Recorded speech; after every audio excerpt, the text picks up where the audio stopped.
Hey guys, in this episode of Home Built, I'm going to get all my 911 engine parts cleaned up and ready to ship off for machining.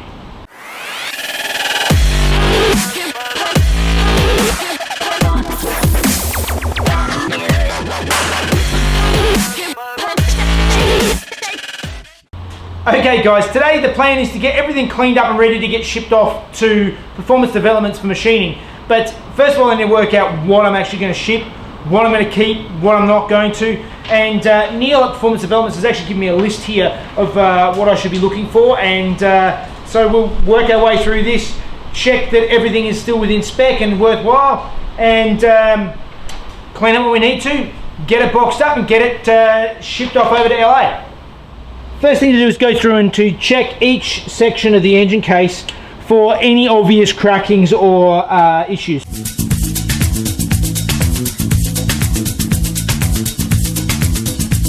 Now he's asked me to check the main bore. Standard is between 62.0 and 62.019. So let's see if it's been cut. That there is 62.05, 62.05, 62.18, 62.07, 62.03.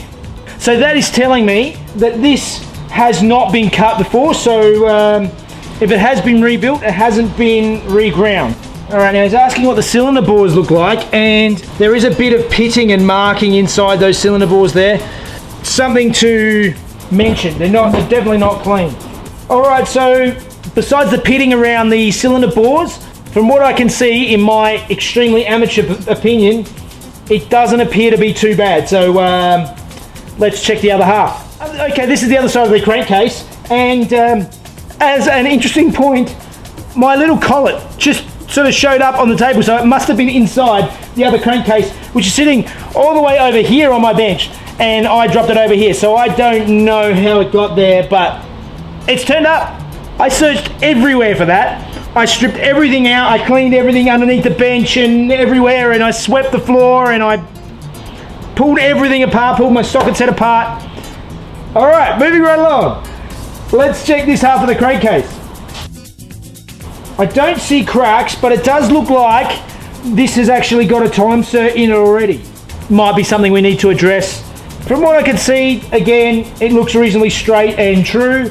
We'll just get the caliper out and measure it quickly, but I'm pretty much assuming this is the same, because obviously they wouldn't bore out one side and not the other. As for the head studs, you can actually see time certs or helicoils have been added.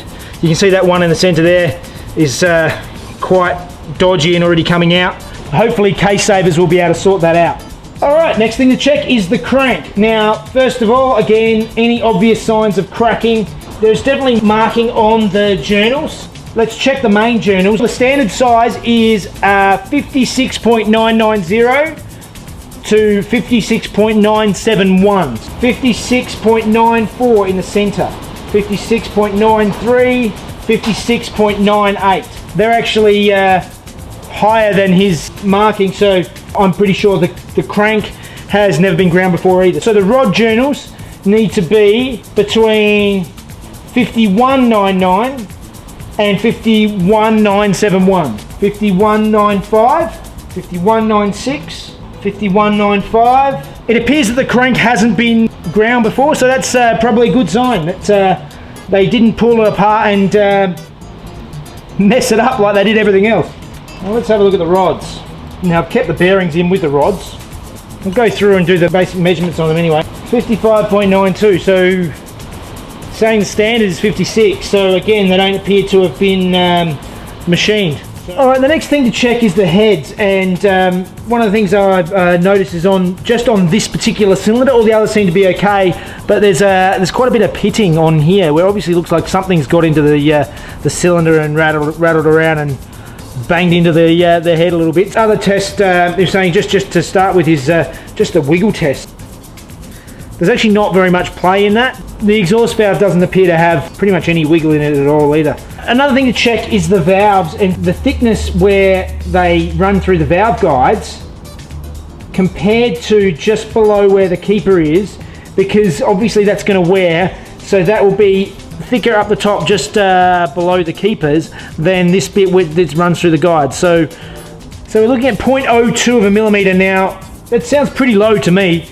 Another thing he was mentioning is to check the outside of the valves. If they've been dressed a lot of times, they could be really thin and break. The more I look at this engine, I think it was probably run pretty hard early in its life, and it pulled head studs straight away, and then somebody's done the bodgy rebuild on it, and it blew again straight away. So I don't know whether it's an extremely high kilometre engine. Hopefully that little bit might work in my favour, and it's actually not beyond repair.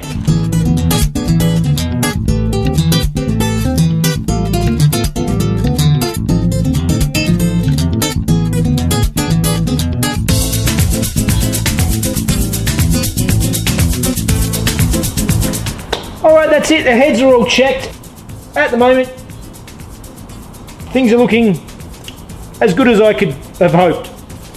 Alright, next up we've got the cams. Having a look particularly on the lobes for pitting. There's just this one in particular who has pitting right on the end of it here. The others all seem to be in quite reasonable condition. There's very little wear. To my untrained eye, they don't look too bad. These will more than likely be replaced anyway, or at least reground or something for something a little bit more aggressive, hopefully.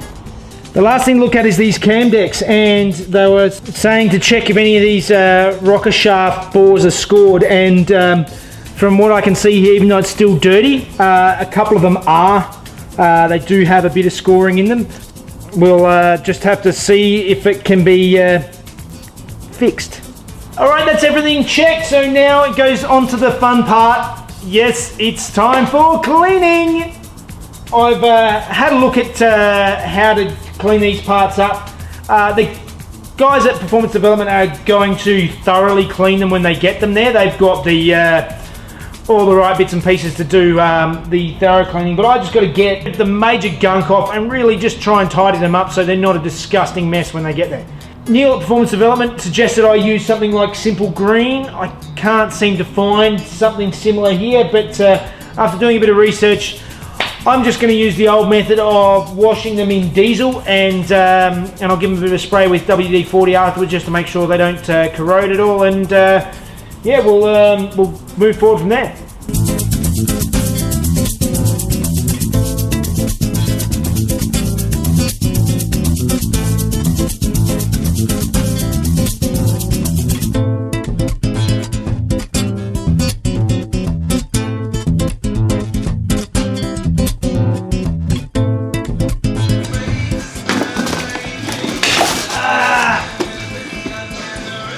Idiot!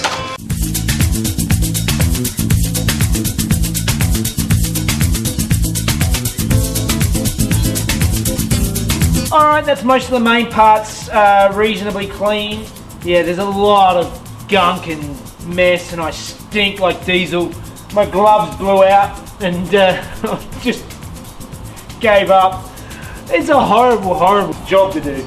Hopefully I'll clean them up reasonably for the guys. Alright, so now the parts are cleaned up, I'm getting ready to package them up and send them off. I'll pack everything up in bubble wrap, nice and tight, pack it into the box and send it off. And yeah, hopefully they will stay nice and protected inside this reasonably tough box. Alright, that's it again for another week. Most of the parts are all cleaned up, and I'll get everything packaged up and get things off to Performance Developments and see what they think of the parts. Hopefully I've cleaned them well enough. Hopefully we can build something pretty nice out of them. I was pretty happy with the results of what we found inside the engine. Like I said before, I really think that it was a relatively low kilometre engine. It's just pulled head studs, and so it's been rebuilt a couple of times badly on the outside, but internally it doesn't look like there's a lot of wear. It's I think it should be able to be built into something pretty nice. Depending on what parts we use, hopefully I can put something pretty special together out of this. Still based on a 2.7, still probably based on the magnesium case, and I've got a relatively modest budget. I am doing everything myself in the garage, so I don't have millions of dollars to spend on it, and Porsche parts are insanely expensive. So that's it for this week. Next week I'll get stuck back into starting to put the car together, I think, while we're getting everything else going, and you just have to wait for next week to see what I come up with for that. If you're enjoying the videos, please like and subscribe to my channel, Home Built by Jeff, and you can follow me on Facebook and Instagram at the same place. Alright, I really need a shower. I really stink.